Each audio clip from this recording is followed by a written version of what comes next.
word on the street. This world going up in flames, and nobody wanna take the blame. Don't tell me how to live my life when you.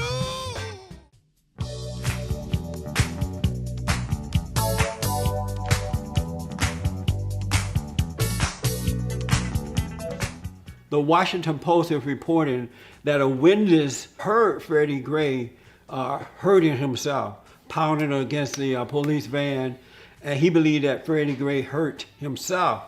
Will that matter to the protesters? No. Will that matter to the race hustlers? No. Will that matter to the President of the United States of America? No.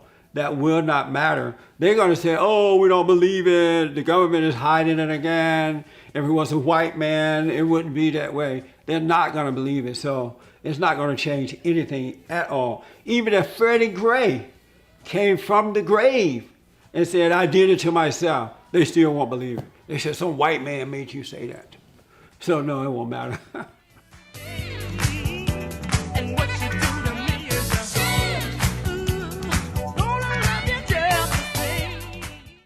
I was surprised when I heard the mayor of Baltimore say we should give the rioters space to destroy. That was shocking to me.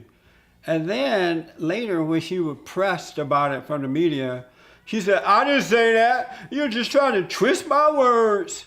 I'm like, this Democrat is lying. And Democrats always lie. Just lie. But what it is, this time she was caught on camera lying. So she couldn't get away with it. But Democrats lie. This woman needs to be fired. She needs to be fired immediately. If a white representative or a white mayor had done that in a situation like this, he or she would be out of there right away. She should not get away with this. She should not have this job. She cannot handle this job. And she's a liar.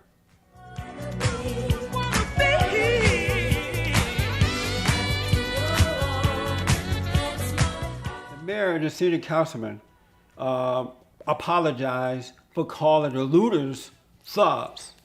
And the city councilman went back and apologized to the looters. Oh, I'm sorry for calling you a thug. I thought, this is a shame. Those two people were voted in.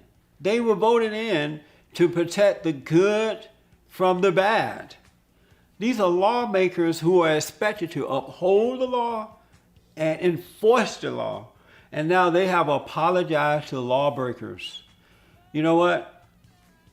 I think every good citizen in that city or in the town of Baltimore, in the city of Baltimore, you better pack your bags and leave now, because you are not protected by your mayor and that city councilman.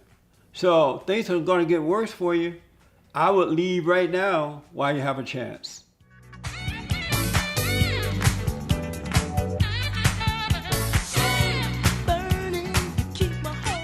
Why can't blacks get themselves together? The folks that are controlling Baltimore are Democrats. And Democrats do not want black Americans to be free and independent. And they don't want them to be a moral people, because you cannot control a moral people. You have to demoralize them in order to control them. And so the black Democrats, as well as the liberal white Democrats, want black Americans brainwashed, dumbed down, and demoralized in order to use them for their own personal gain.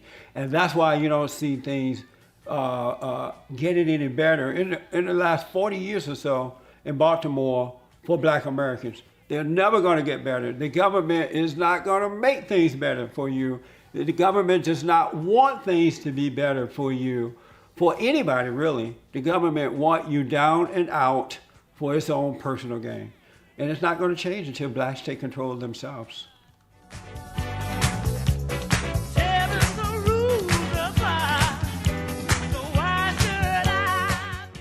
In a statement about the riot, Barack Obama said that policemen need to do soul searching. And I thought, wow, what a shame. Now, I'm not saying you can't find problems within the police department. in any organization, you're going to find some problems. But if every police officer in this country did some soul searching, it's not going to change the situation in the black community. It's not going to make black men and black women get married. It's not going to stop the black on black violence. It's not going to stop the abortions that are happening daily in the black community. The only thing that's going to change the situation in the black community, they have to look at their own souls and repent for being angry, repent for failing in life. And once they can admit that, then God will change their lives, then their situation will start to change. Police officers examining their souls will not change anything for black Americans.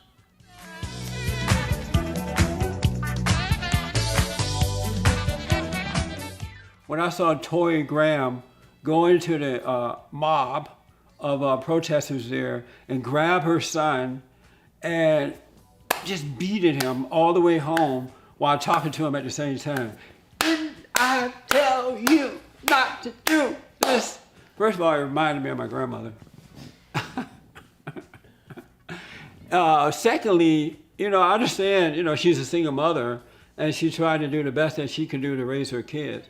But beating kids is a problem in the black families. I mentioned earlier that the anger of black Americans starts in their homes, and it starts with the black mothers and black grandmothers, because after a certain period of time, it's hard for mothers to raise children on their own, and the kids tend not to listen to the mothers after a while. And so the mothers, they have to will themselves on their children by screaming at them, slapping them, calling them names. But that only causes the kids to become angry at them. And so when I saw her doing that, it reminded me of that. And I hope that I'm wrong, and I pray that I'm wrong, but I believe she just created more anger in this boy by embarrassing him in that way. She could have taken him home without beating him in the street. But I just think she just, down the road, she's going to regret that she did that, because his anger going to make him or cause him to do things that he doesn't want to do. This is why kids need fathers, because fathers don't have to pound on you. They don't have to yell at you. They have a natural authority that kids are subject to, and they will follow that for the most part. If you want to learn more about me or my nonprofit organization, Bond, click on the link below.